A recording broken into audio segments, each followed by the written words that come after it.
Yo, update. Ito nga tayo sa ating gawin lang natin ng konting review ang ating susubukang belt. Kung matibay ba siya, tatagal ba siya, hindi ko alam. Hindi ko pa pala alam kasi tetestingin ko pa lang. So ito yung Toyota, yung ano ba to? Polyester cord. Yung Toyota belt na pang Mio Sporty. Ito yung 5TL. Last time nagkamali yung seller, 2PH yung binigay, sabi pareho daw na sorte. Isang malaking kalokohan. Hindi po pareho, ang 540 pala yung binigay pang Solay. So yun, sa aking paningin, babawi ako dun sa Michelin na. Medyo na ako dun sa Michelin nun kasi medyo matibay siya. Pero meron po pala siyang disadvantage. Yung Michelin pala kapag kaya pala napansin ko parang nagiba yung takbo ng motor. Yung Michelin matibay siya, matibay talaga, nagtatagal. Ang problema lang is yung haba pala. Si Michelin pala ay medyo maiksi.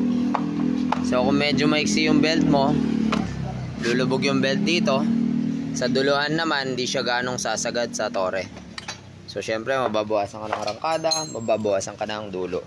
Ito po hindi sponsor Ano lang to, testing lang, comparison testing. Sir pa video, shoutout sa atin Dayo, malabas sa Marikina.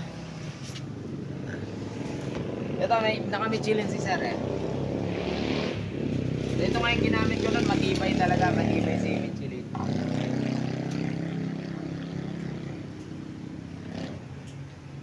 Ang kaso, nung na-discover ko, isinukat ko sa stock.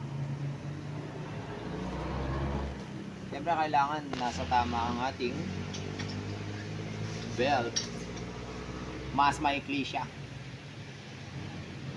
Diba?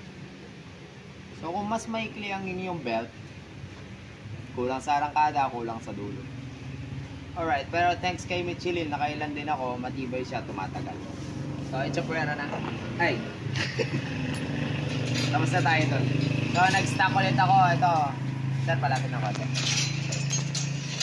Matagal na rin to. Nag-atok na kami ni Mrs. Ilang beses na nagamit. Tas, nilagay ko yata to nung nag-ano kami, pagudpud.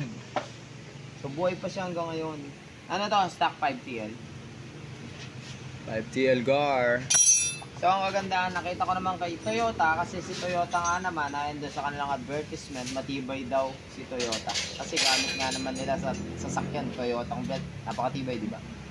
So susubukan natin siya. Update na lang ako sa susunod kung hanggang kailan siya mapuputol. Sana all maingay yung butyo. Hanggang kailan siya maputol. Ang kagandahan naman niya, nakita ko, is parehong-pareho siya ng haba sa stock. Sa stock original 5TL. So, yung performance, hindi mababawasan, di ba? At ang pangalawa kong nakita sa kanyang advantages, parang magkapareho sila ni Michelin. Yung texture, parang pareho sila ng pagkakagawa. Ayan tingnan mo. Pareho silang pareho.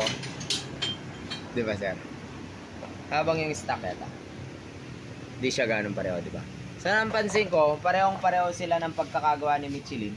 Ang kagandahan lang ni Toyota is tama yung haba niya. Michelin versus Toyota. Mas mahaba yung Toyota. Ayan di ba? Lamang siya, di ba? So, yun lang. Try na lang natin, update ko kayo mga kabalito kung ilang months ko siyang magagamit. So ayan, yung rides pala namin is linggo na. Marilake. Linggo, ano ba? November 24. Kita-kits sa mga Ininas dito. Update pala ako sa panggilid ni Asya. Ang panggilid lang naman ni Asya is MP pulley. Matagal na. Ngayon, tatry ko dahil nagbago akong belt. 8-9. Halog na Okay lang yan. Nalang pambili. Stock center spring, stock clutch spring. Stock lang, walang alambre yan. Walang alambre yan, wala rin torsion control.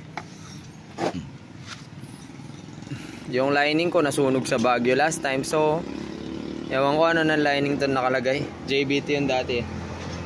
NCY yata. Ewan ko lang. So yun. valve clearance bago tayo bumiyahe sa Marilaki. Salamat po sa panonood. Hindi pong abangan ang maging update ko sa Michelin. Yung Koso, di na ako nakapag-update. Wag na lang. Disappoint much. So, ayan. Hanggang sa muli natin pagkikita. Paalam.